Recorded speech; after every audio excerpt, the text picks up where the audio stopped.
I'm intending for this story to be a way to show you some of the things that I did in making this manifestation happen, and also to give you some ideas and clues about things that you can do to use the law of attraction in your life for you. So for starters, when you ask, source answers. That's what Abraham Hicks says. When any time in your life that you experience something that you don't like, it lets you know what you do like. When you experience what you don't want, it lets you know what you do want. This is going to be silly, which is part of what makes it so much fun and maybe why it worked out so well. I have for my whole life been a Weird Al fan. I'm unapologetic about it. I stayed up past my bedtime when I was a little kid in the early 80s listening to Dr. Demento at 10 o'clock on Sunday nights so that I could hear the Frantics and some other things and some funny songs, and especially so I could hear Weird Al. And I used to listen to my brother's Weird Al vinyl records when he wasn't home because he'd get mad if he knew I was actually doing it.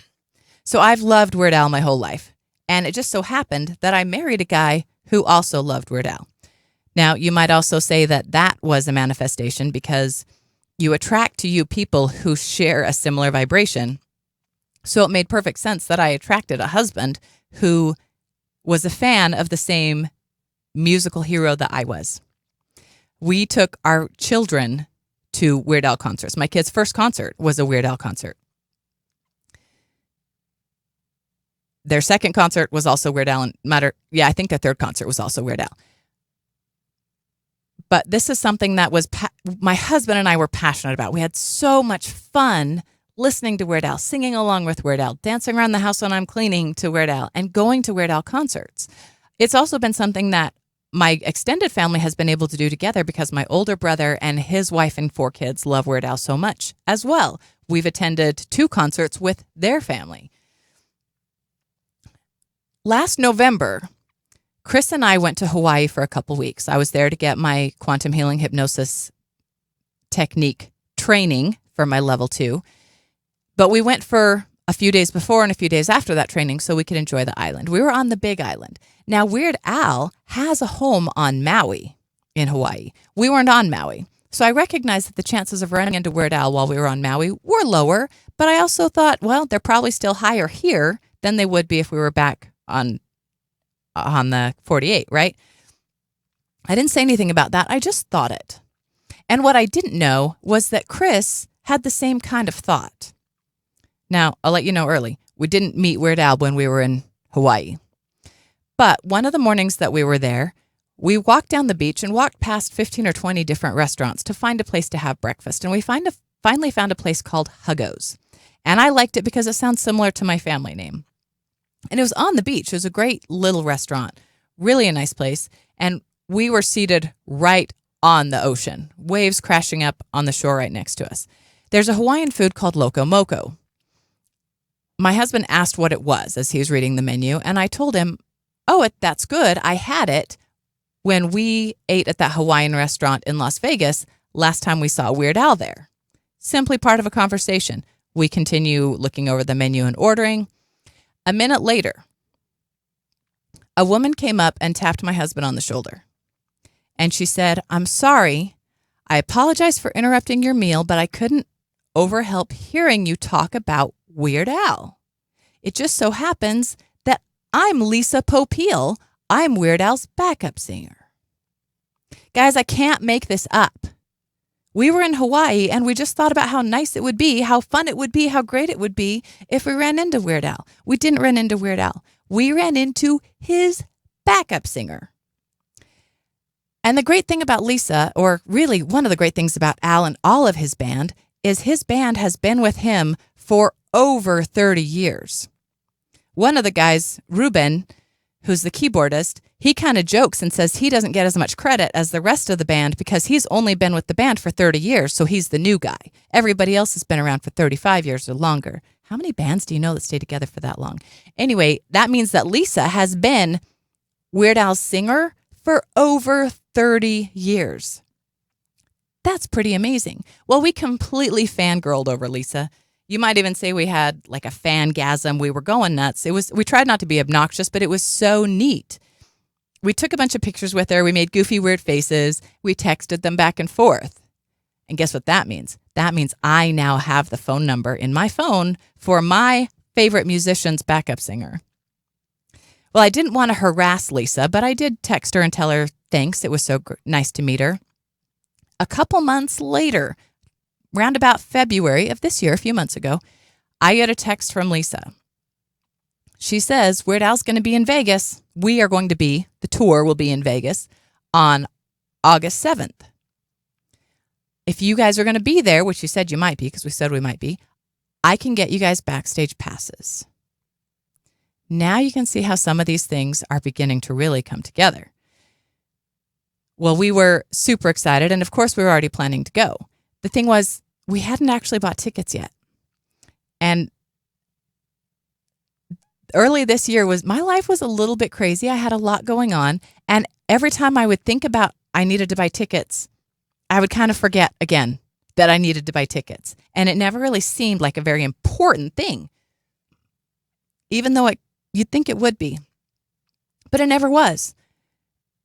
Come about April, when I still hadn't ordered the tickets, one day I'm grabbing my phone to run out the house, and I see on my phone a text from Lisa Popiel. I stop everything I'm doing to read this text, and it's from Lisa, and it says, Hey, Della and Chris, my tour manager accidentally gave you guys concert tickets as well as the backstage passes. I hope that's okay. As though that's going to be a problem. Obviously, we were thrilled. And then it kind of made sense why I had never felt that it was important to order those tickets. Now, would it have been different if I got the tickets myself versus whether Lisa got them for me? You might think that the main difference there was that in this case, I didn't have to pay for them. And that's true, and that's something I appreciated. But there was more to it than that, because whatever tickets I would have bought would have had me sitting wherever the tickets I bought were. The tickets that Lisa got for me placed us in a certain place that was even more powerful than probably wherever we would have been had we gotten our own tickets. So for months, Chris and I have been thrilled, so excited.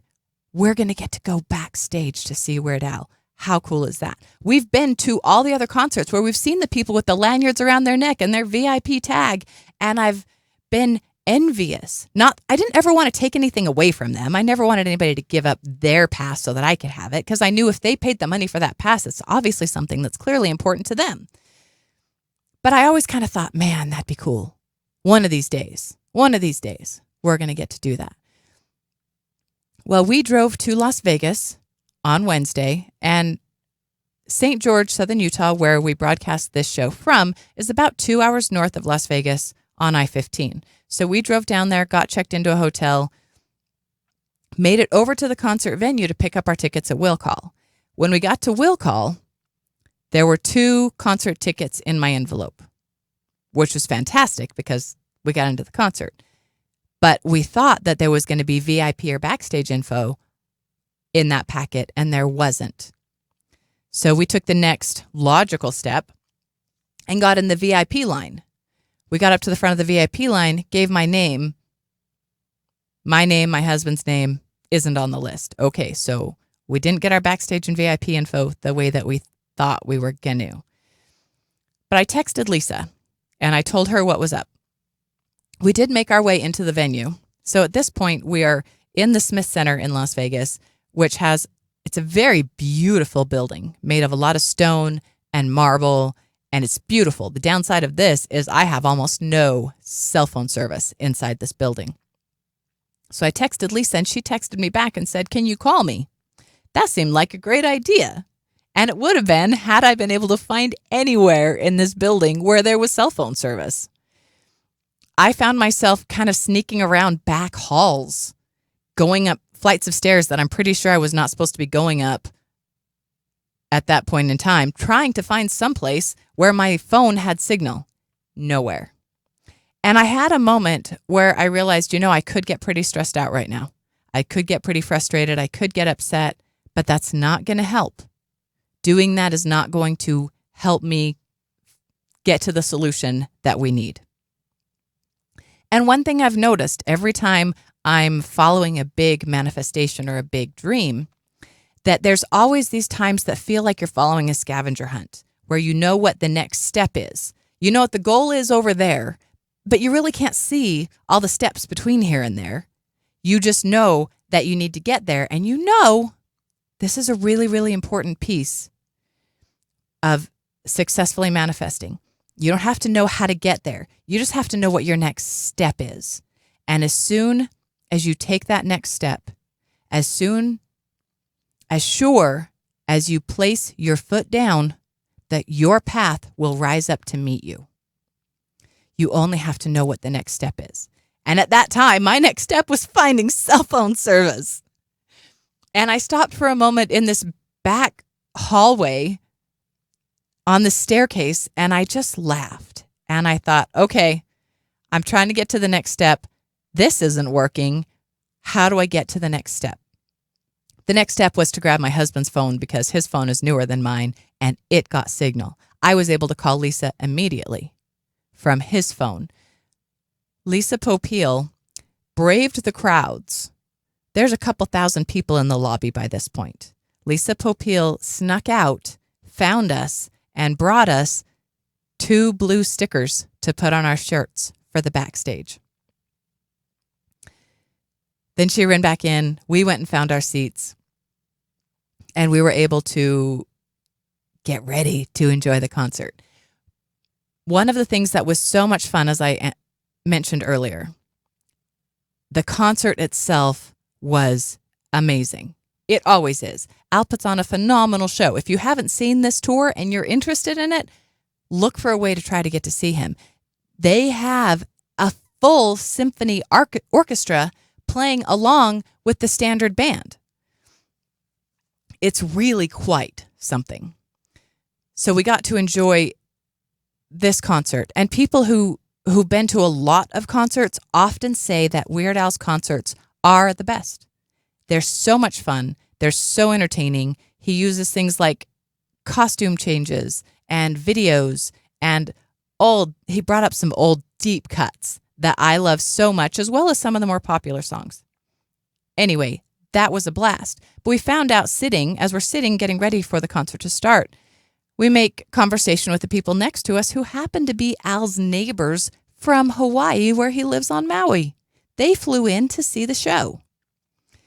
Well, I tend to make friends pretty easily, so I started chit-chatting with these guys, the 4 of them that were there, and next thing you know, we're laughing and joking along. And they had so much fun. They told me afterwards that they had so much fun watching me enjoy the concert. Part of that, and this does matter, guys, authenticity. You need to speak your truth. Anytime you're trying to manifest anything, if you're doing it out of a place of falseness, of pretending to be something or something that you're not, you're going to struggle. Authenticity. And one reason why this is difficult is because you don't know who you are. You've been pretending to be this other person for so many years that you have to peel back the layers to find out who you are. As you do that, you will become better and better at manifesting, I promise. Authenticity is kind of a skill I have. It's always something we can be better at, but it's something that I'm pretty good at. And authenticity is magical because it's magnetic. Because when one person is authentic, all the people around them crave that authenticity. Every other person in their heart says to themselves, I wish I had the courage to do that. I wish I had the courage to be like that. And they admire it. So while we're afraid of being our authentic selves because we're afraid that people will reject us, the truth is the more authentic you are, the more you show others how you love yourself, the more others will want to love you too. That is a fact. And guys, that's how I make friends. By being myself, by being a little bit goofy, a little bit crazy, a little bit jokey, and being comfortable with myself, being willing to be vulnerable, willing to put myself on the line because I know I'm going to be okay no matter what.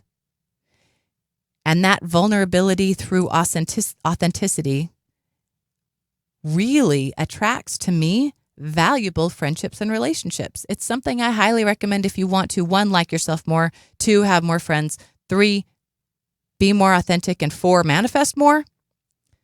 Find out who you are, peel back those layers, and start being you.